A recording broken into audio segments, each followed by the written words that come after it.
shout out to Tokyo Treat and Sakura Girl for sponsoring this video.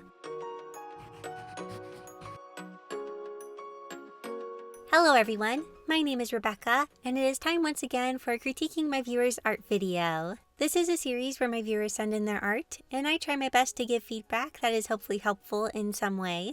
As usual, I want to give the disclaimer that just because I am providing critiques does not mean I think my art is without flaw. I simply want to share things I've learned over the years with others. It can be really helpful to get some outside feedback, since sometimes it can be hard to see things that are off in our own art. And so that's what these videos are for. Anyways, let's not waste any more time and jump into it. This artist expressed that they often feel like their art is boring. I want to start off by saying I really like the colors you chose, and by having the lightest colors be around the face, it really makes it stand out and makes our eyes be drawn to this area. Overall, to me, the composition feels interesting and has good flow, but I can see what you mean about it possibly feeling boring. Something that I feel like could possibly help is adding a bit of an expression to the character's face. I don't know this character's personality or exactly what's going on, but I thought maybe changing the expression to be slightly amazed by what is happening could help things feel more interesting. I draw the mouth slightly open, raise the eyebrows a bit, and also make the eyes look a bit more open. I didn't want to change the expression too drastically because, like I said, I don't know this character's personality. But having this character looking more interested in what's going on can help us to feel more interested as well. The second thing that I thought might help is to add some more shading. You do have a lot of coloring and shadows going on. However, I noticed you don't have much for shadows that are applied to individual areas. So I added some in around the neck and parts of the clothes. These can help further push the depth of the picture. I also add some slightly darker shadows to the eyes to help them have more contrast. The next thing I adjusted is questionable on if it helps or not, but I decided to tilt the picture a bit. As I'm watching this footage back, I don't really know if it makes things more interesting in this case, but I also don't really think it hurts it. So yeah, these aren't super major changes, but I hope that maybe these help the piece feel a little bit less boring to you.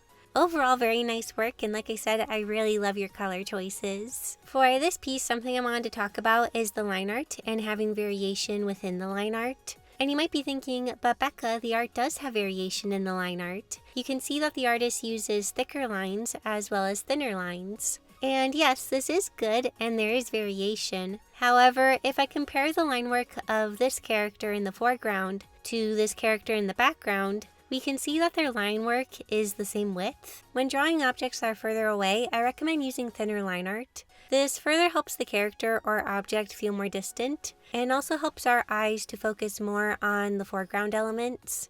If we keep the line work the same width for all of the elements, no matter how far away they get, it can make it harder for the viewer to know what they should be focusing on, or the piece can feel busier. Also, to make the line work thinner, I'm using the liquify tool set to pinch. I often do this when I want to make some parts of my line art thinner. So it is a subtle thing, but I do recommend making line art for background elements thinner. Overall, nice work, and I appreciate all the time you put into drawing the background characters. That takes a lot of effort. This artist said that the tears felt unnatural to them, so I'm going to try to help with that. Something I noticed is that you did a nice job defining the planes and forms of the face with your shading. However, it feels like the tears are not following the forms that you indicated with the shading. Their flow is a simple curved line instead of a line that follows the forms. This might look a little bit funky, but I'm going to use the liquify tool to move the tears around so that they follow the face a bit more closely. Tears can be a real struggle to render and draw. I know I still sometimes have a hard time drawing them or rendering them in a way that I like. We'll come back to the tears in a moment, but something else I wanted to point out is that the space between the eyes is very close, and the space between the eyebrows and the hairline is also pretty small. I'm going to move the eyes a bit further apart and also add a bit more room for the forehead. A lot of times when drawing faces, you want to aim to have about the width of one eye in between the eyes. Of course, this can vary with stylization, so feel free to play around with proportions and find what feels best for your style. But this is a good rule of thumb to keep in mind. Anyways, back to the tears. Something I feel could maybe help is to make the tears feel less thick. Because of how much dark colors you used for the shading and all of the dark color you applied around the tears, it makes them feel fuller and on the thicker side. I would maybe recommend dialing the shading down a bit to help them look a bit thinner and watery. I do feel like the tear I drew is a bit hard to see when zoomed out, so maybe you could try to find a happy medium in between these two. But here is before and after. I hope this info helped a bit, and I do feel like you did a really nice job capturing the character's emotion and what they are feeling. It's very expressive, so good job. The artist for this piece said they wanted some help with the lighting. They applied this rim light to the character, but because the character's skin is really pale, you can't see the rim light on the face.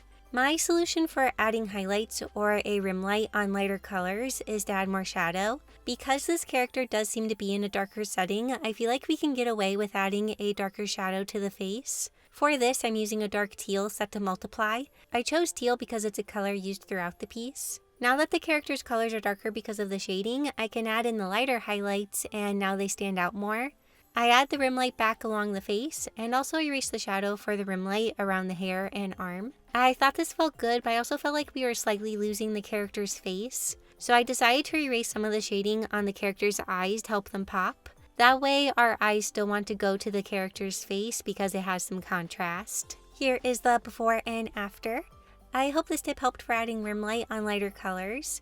Your style is super cool and I love the motion this piece has. Christmas is almost here and you want to know what makes a great gift? Getting to experience Japan from the comfort of your own home through Tokyo Treat and Sakura Girl snack boxes. First, let's talk about Tokyo Treat. It is a monthly fun and exclusive Japanese snack box featuring unique and seasonal flavors from all around Japan. Each box is filled with a variety of up to 20 fun and exclusive Japanese snack items that are only available for a limited time. Next is Sakura Girl. It is a monthly Japanese artisan snack box that supports local Japanese snack makers. Each box comes with 20 traditional, authentic, and artisan Japanese snacks, including Japanese tea and a special Japanese tableware. Both boxes come with a booklet that allows you to learn more about the snacks you receive, as well as allergen information. They also contain tons of information about Japanese culture. This time around, Tokyo Treat's theme is Very Merry Snackmas. 'Tis the season for snacking. This month, Tokyo Treat is bringing festive cheer with a limited edition holiday box packed with sweet Japanese treats and wonderful winter delights like Kit Kat white chocolate crepe, sour cream and onion waffle chips, salted cheese cookie, and many more. Two of my favorite snacks from this box are the Ghana holiday truffles and cozy caramel corn puffs and nuts. Melty ganache combined with crunchy salted biscuits create a satisfying crunch that makes your holiday even sweeter. Crunchy, sweet, and airy, these crispy bites are super yummy and have a lovely caramel flavor. Next is Sakura Girl's theme, Holiday in Hokkaido. This month, Sakura Girl invites you to celebrate the holidays in the snowy landscapes of Japan's northern prefecture, Hokkaido. Delight in rich and smooth treats that capture the warmth and essence of Hokkaido's winter season, like Hokkaido Milk Danish, White Raspberry Puff, Mount Fuji Senbai, and many more. All pair perfectly with the Hokkaido Genmaicha tea. This month's tableware item is the Shonzui flower dish. Its design is so detailed and it's really pretty. My two favorite items from this box are the Hokkaido Strawberry Chocolate Cookie and Hokkaido Milk Manju. These cookies offer a blend of flavors where the refreshing sweetness of Hokkaido strawberries meets the creamy richness of chocolate made from the region's renowned dairy farms. Each bite of these manju offer a gentle sweetness and rich milky flavor. The white bean paste inside is very yummy. These boxes are always a special treat and make great gifts for loved ones or for yourself. If you want to check them out, you can use my code DRAWMANGA to get $5 off your first box. There are links in the description and pinned comment down below. Thank you so much to Tokyo Treat and Sakura Girl for sponsoring this video. Now let's get back to the art. For this piece, the artist said they felt like this character looks like they are floating instead of sitting on the railing, and I do have to say that I agree with this.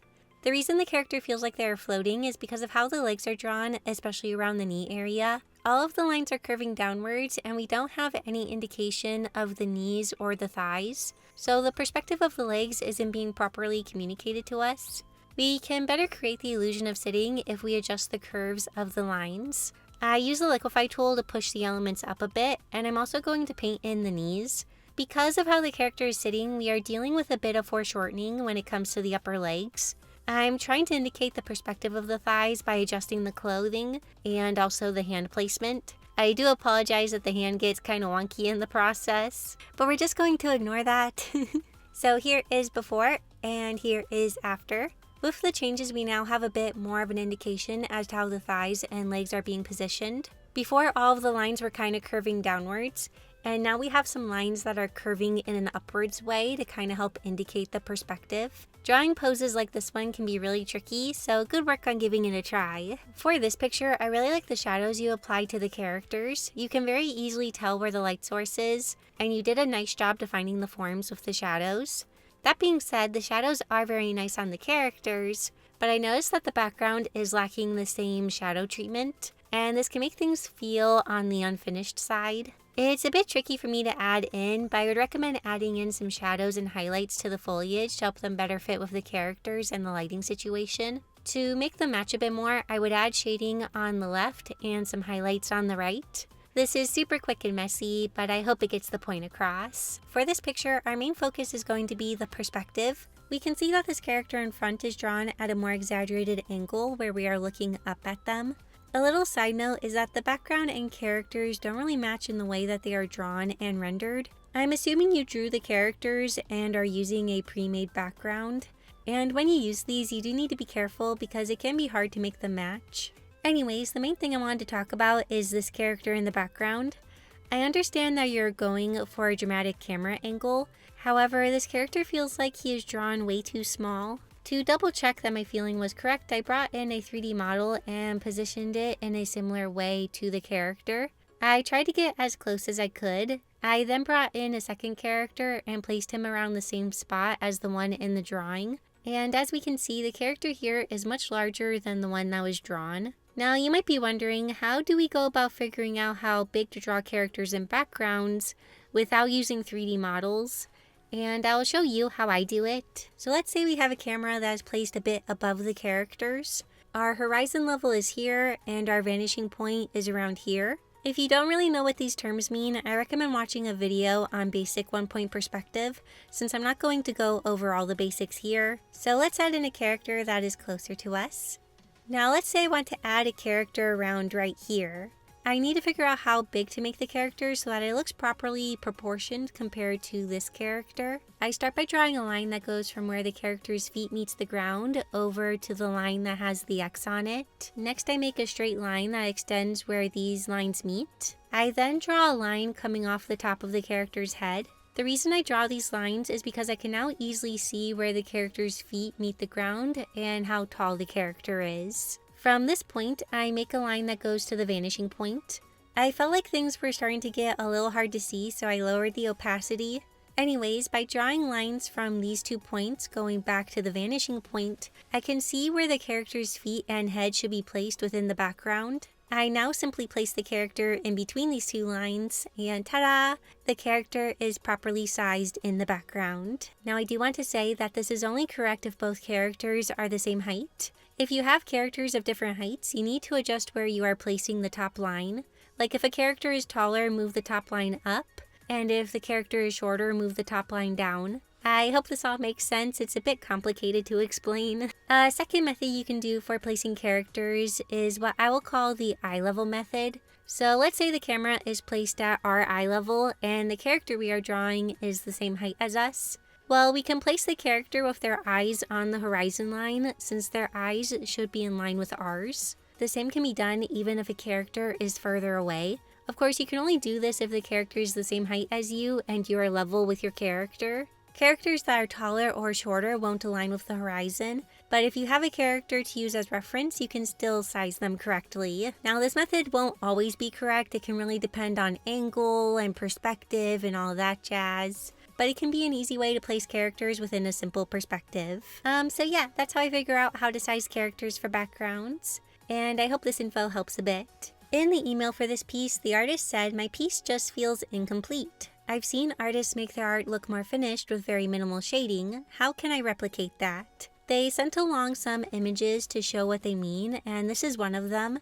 And I do see what you mean. When I look at your picture, it does have a slightly unfinished look, but on the other hand, this piece with less shading looks more finished. And I had to think for a while as to why this was. And I think the main thing is consistency. If we look at this picture, it is very consistent in how the shadows are being applied.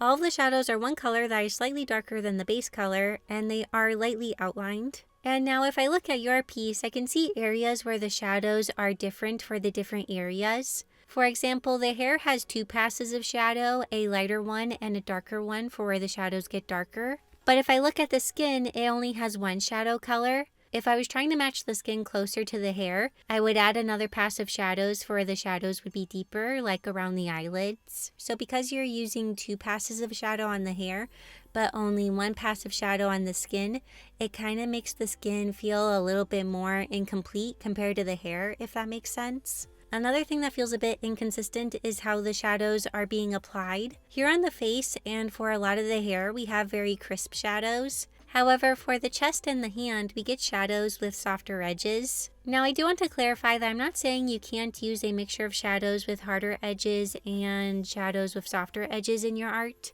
I do this all the time. However, if you're going to use a mixture, you need to keep the mixture consistent throughout the different parts. So long story short, I feel like you can help your art feel more finished with minimal shading if you keep the shading consistent between the different elements. The character you drew is very pretty, and I love the way you draw eyes, and I hope this helped a little bit. This artist said they wanted some help with clothes since it often looks plasticky, and honestly, out of the art that was sent to me, I was having a hard time getting an idea for how you render clothes, since they aren't really featured in these pieces.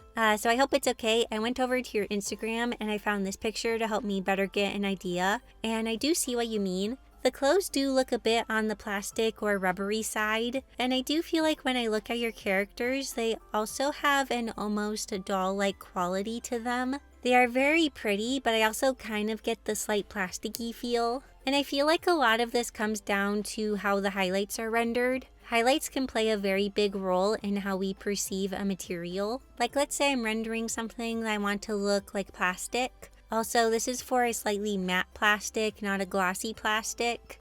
I will keep the shading and bounce light on the softer side.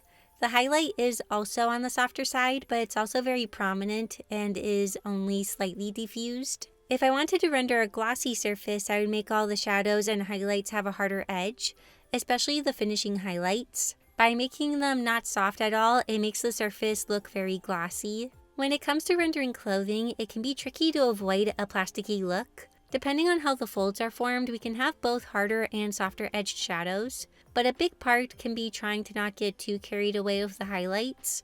Since a lot of time fabric is soft, when the light hits the surface, it becomes much more diffused. It doesn't bounce off the surface like with glossy objects. However, I do want to say that if you have a very strong directional light source, like the one in this picture here, where the light is hitting will be much more bright than the areas where the light is not hitting as much. So you still can go bold with the highlights, but you do want to make them a bit softer. I'm sorry if this is confusing. How you choose to render things can vary so much on the lighting situation. But also, not all fabric is the same. For example, in this drawing, I made the band for the hat have shading with harder edges, since in my head, it's more of a satin material, and satin kind of reflects light more. But on the other hand, the rest of the hat has softer highlights and shadows because it has more of a textured material. The same applies to the ascot and the lapels. I made them more satin-like, but the suit is more cotton-like. So the way they reflect light is different.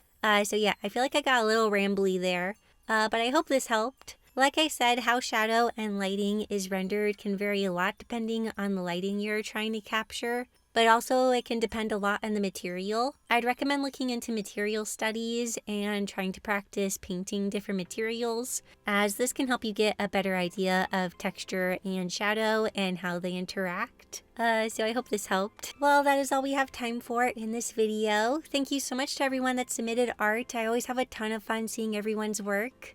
Before we end, I want to thank my super wonderful YouTube members and Patreon patrons for their support. It means so much to me. And thank you for watching this video. I hope you enjoyed it, and I'll see you all next week in my next video. Bye!